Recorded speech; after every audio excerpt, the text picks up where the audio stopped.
1923. Gada vasaru vītolu pāris Jāzeps un Annija jau pavadīja savā stūrītī Gaujienā. Latvijas valsts par īpašiem nopelniem izcilajam komponistam piešķīra daļu bijušās Gaujienas muižas parka. Zemes ierīcības departaments piedāvāja vairākus objektus.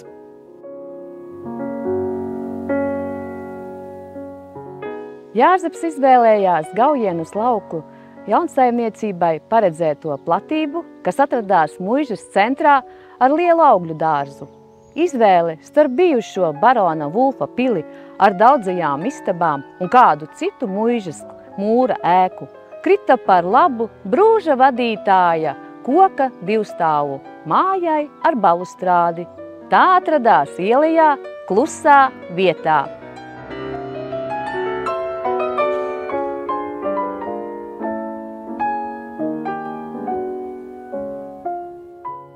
Atradu visu gandrīz tā, kā biju domājis.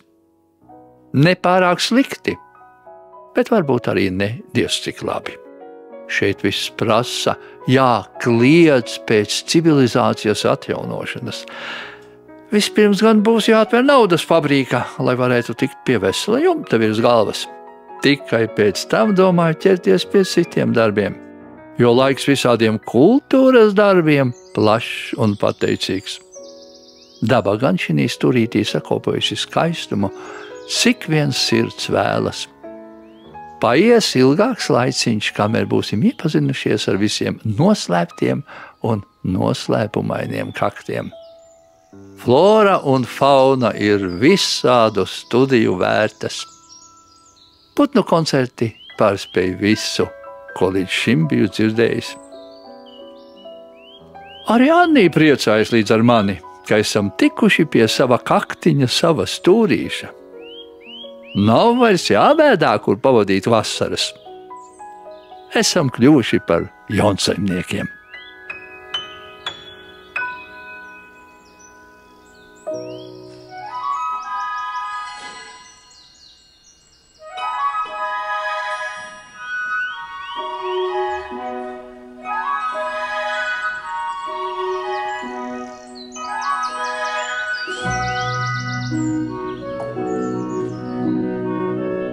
Dzīvojamai mājai blakus brūzis ar pagrabiem, kuri vītolu nosauca par Venēciju, jo no visiem stūriem tecēja ūdens.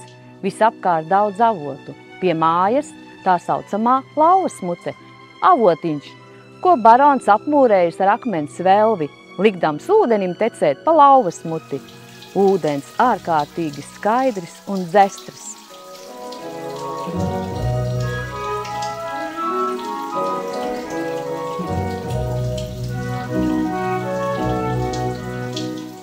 Līdz Gaujai tikai mazs gabaliņš, un netrūk arī mežu. Jaunsaimniecības nosaukums? Vai vēl jājautā? Runa varēja būt tikai par vienu vārdu, vienu vienīgu – Anniņas.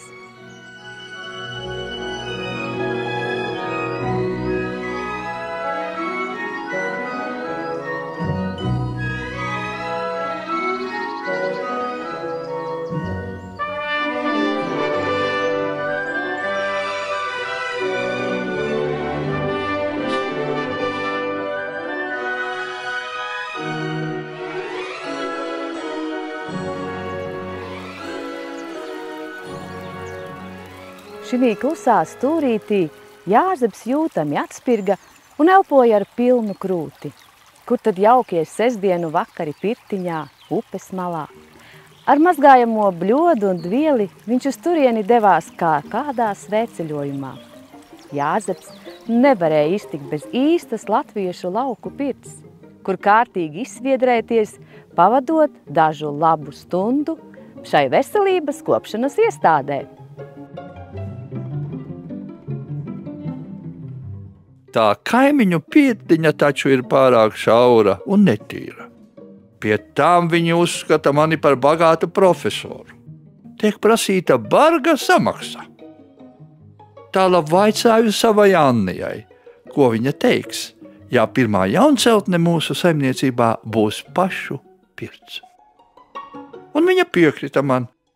Tad viņa varēs pēc sirds patikas sēdēt uz lāviņas, līdz tie 1000 pilieni no manas galvas būs saskaitīti.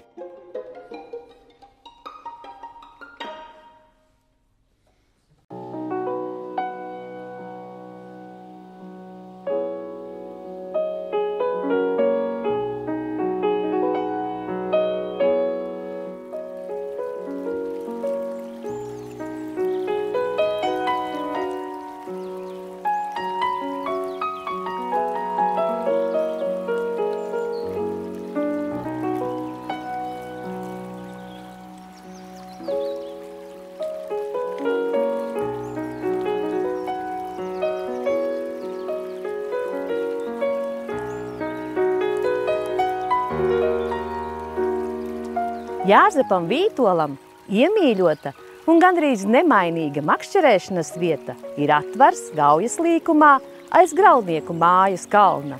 Līdz viņš ieradās Gaujienā, tā ar jo lielu prieku ķērās pie sava makšķeres kāta, lai pasēdētu klusumā pie Gaujas.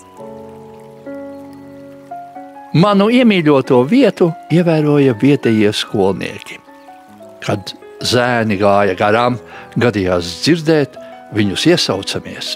Puikas, cepuris nost, šeit makšķerē profesors Vītols. Rīt arī došos makšķerēt, tikai jāsazortē āķi, jāpārbauda šņoris. Anna teica, ka paskatīšoties, kā ar tiem lietu stārpiem ir. Viņa tos noglabājusi lielā puķu podā ar sūnām, vēsā pagrabā.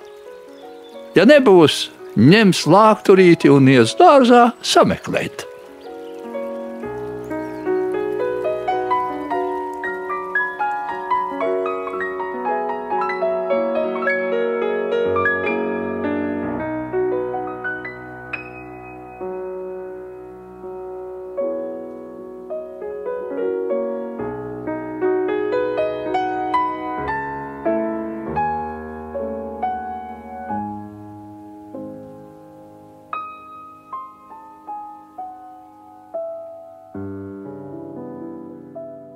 Vītola darba stundas ir no rīta un priekšpusdienā. Savukārt pēcpusdienās viņš dodas pastaigā vai ar bada pātagu uz Gauju vai uz dīķi. Makšķerējot, Jāzeps līdzi ņēma mutis ērmoņikas, jo zivis esot muzikālas un muzikas ietekmē labāk ķeroties. Ja es pa starpām nesēdētu pie upes vai nestaigātu pa mežu pēc baravikas glūnēdams, diez vai mana mape būtu par kādu manuskriptu bagātāka. Jo katra pilnīgā brīvībā pavadītā stunda atmaksājas vēlāk pie rakstāmā galda.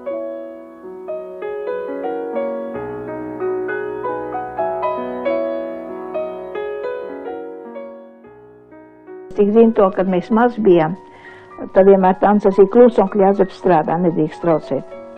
Bet tur, kurš tad to domāja, ka viņš augšās tur sēž, ka viņam kaut kas traucē. Ārā tāpat bija troksnis un skraidīja un darīja katrs, ko vajadzēja viņam.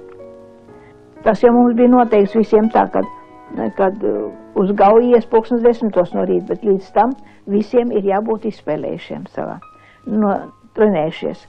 Man bija klavieris jāiet spēlēt, māsa spēlēja violi, citā istabā un brālis čelo, tas augšā.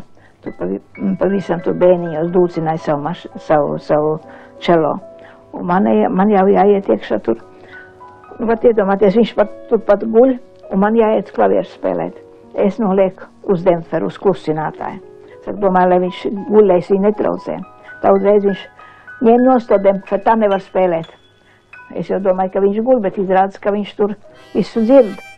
Es nekad onkli Jāzepu dusmīgi neesmu redzējis.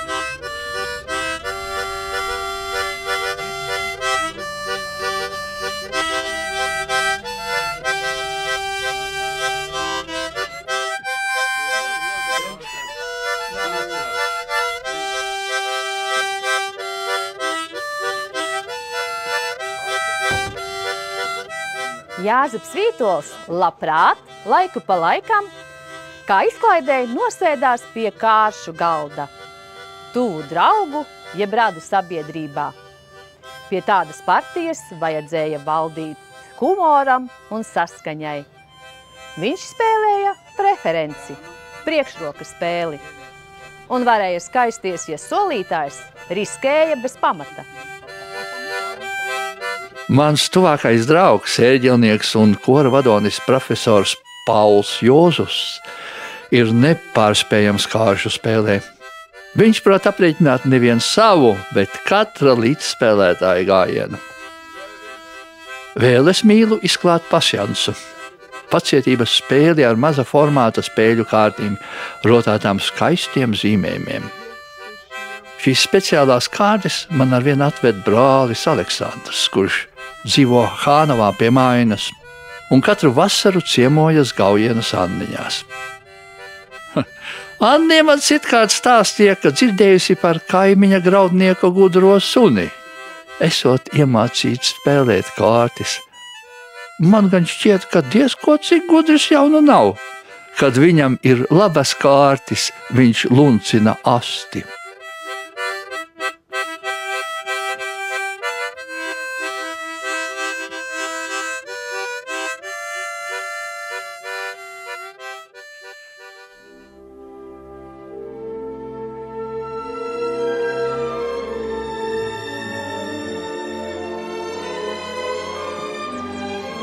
Pašā vasaras vidū, 26. jūlijā, ir profesora dzimšanas diena un Annijas vārda diena, kad skan muzikālās kompozīcijas un uzvedumi visu dienu. Uz svinībām ierodas ciemiņi, radi, draugi, kā lieli tā mazi. Tiek pušķota māja, gaisā virmo šokolādes un kafijas smarža. Ir zeltenais kliņģeris ar brūnajām mandelēm.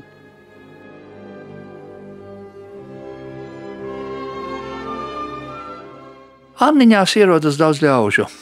Ir galdi ar rezervētām vietām arī negaidītiem viesiem.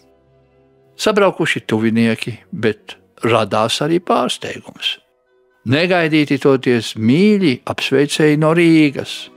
Konservatorijas kolēgas, vairāki konservatoristi un vēl citi.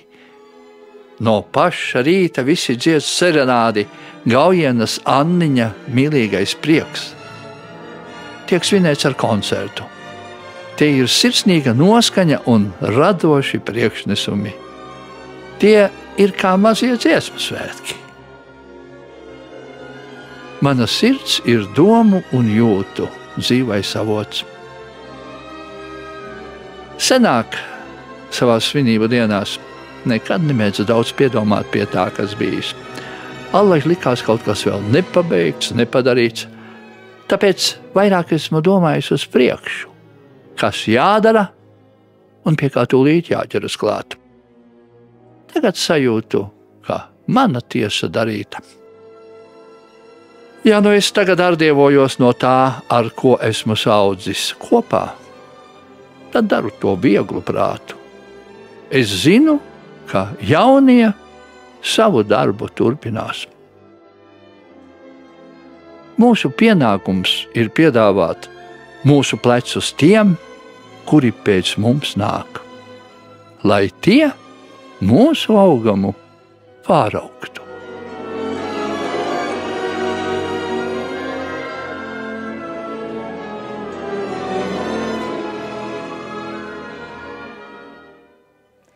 Vasarā uz Anniņām plūst ciemiņu bari, rakstnieki, gleznotāji, mūziķi, radi un draugi.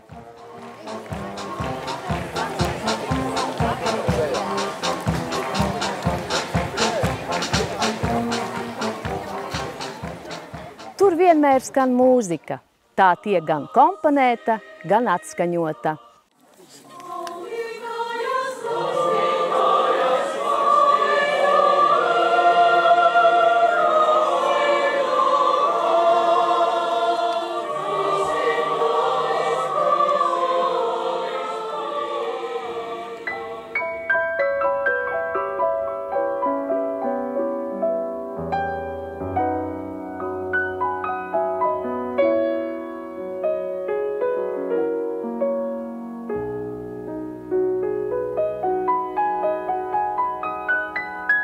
Tā ir vieta, kur Jāzeps Vītols pavada katru brīvlaiku, līdz pat brīdim, kad 1944. gada rudenī nākas atstāt Latviju, lai dotos bēgļu gaitās trimdā.